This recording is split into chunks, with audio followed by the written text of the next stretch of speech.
अस्सलाम वालेकुम, कैसे हैं जी आप लोग। आज सऊदी अरब की एक कहानी आपको सुनाने जा रहा हूं। सऊदी अरब एक ख़ानदान जो अपने बच्चे को पाल रहा था और 4 साल के बाद पता चला कि वो बच्चा उनका है ही नहीं।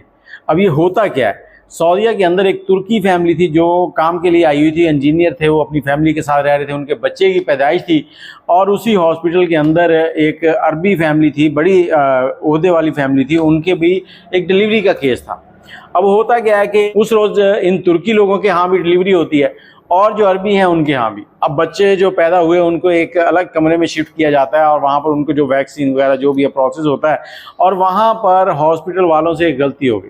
अब ये गलती जो है उसका खमियाजा कैसे हुआ कि जब ये दोनों बच्चे अपनी फैमिलियों के साथ चले गए और फैमिली जो तुर्की वाली है वो तुर्की वापस शिफ्ट हो गई और इधर जो अरबी हैं वो अपने घर में हैं, सब बच्चों को पा रहे हैं। और तुर्की जो है ना, उनके जो रिश्तेदार थे, जैसे जैसे बच्चा बड़ा हो रहा था सब उनको कहते थे कि तुम्हारा जो बच्चा है ना, इसकी शक्ल सूरत तुमसे नहीं मिलती, हमें ये तुम्हारा बच्चा नहीं लगता।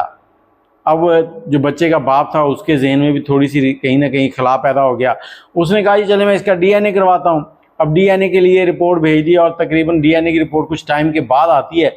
और जिस दिन रिपोर्ट आनी थी, बाप और माँ दोनों बैठे दुआएं कर रहे हैं कि हमें इससे कोई गर्ज नहीं है कि ये बच्चा हमसे मिलता है, हमसे इसकी शक्ल सूरत नहीं मिलती, रंगत नहीं मिलती, लेकिन हम ये चाहते हैं कि डीएनए की रिपोर्ट परफेक्ट आए ताकि परेशानी ना हो।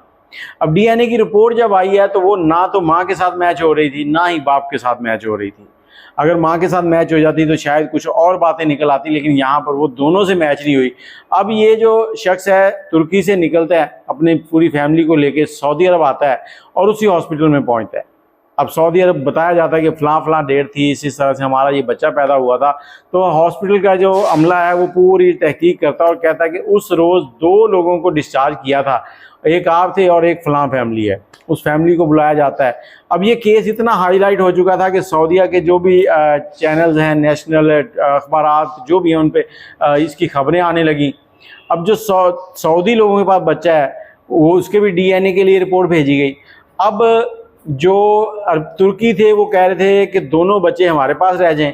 अब सऊदी जो थे वो कह रहे थे कि दोनों बच्चे हमारे पास रह जाएं, क्योंकि 4 साल दोनों ने अपने अपने बच्चों को पाला था, मोहब्बत थी उनसे। अब रिपोर्ट आई तो रिपोर्ट में क्या पता चला कि वो बच्चा भी तुर्की लोगों का नहीं है, मतलब वो बच्चा अरबी लोगों का नहीं है, सॉरी, वो बच्चा जो सऊदीया में था वो अरबी लोगों का नहीं है। वो बच्चा डीएनए जो है उनसे मैच ही नहीं करता। अब इन दोनों फैमिलीज़ के डीएनए उस बच्चे के साथ मैच किए गए, अलग अलग बच्चों के साथ।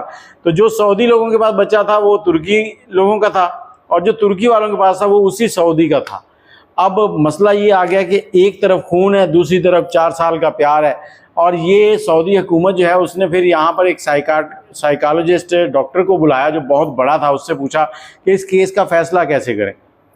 उसने कहा जी करना क्या है, आपने इन दोनों फैमिलीज़ को एक ऐसी जगह पे रखें जहाँ पर ये इकट्ठे रहें। और दोनों बच्चों को बताया गया कि तुम दोनों सगे भाई हो और इस तरह से रहना। 1 साल तक ये इकट्ठे रहते हैं, दोनों बच्चे एक दूसरे से प्यार करते हैं, दोनों फैमिलियाँ अपने बच्चों के साथ प्यार करती हैं।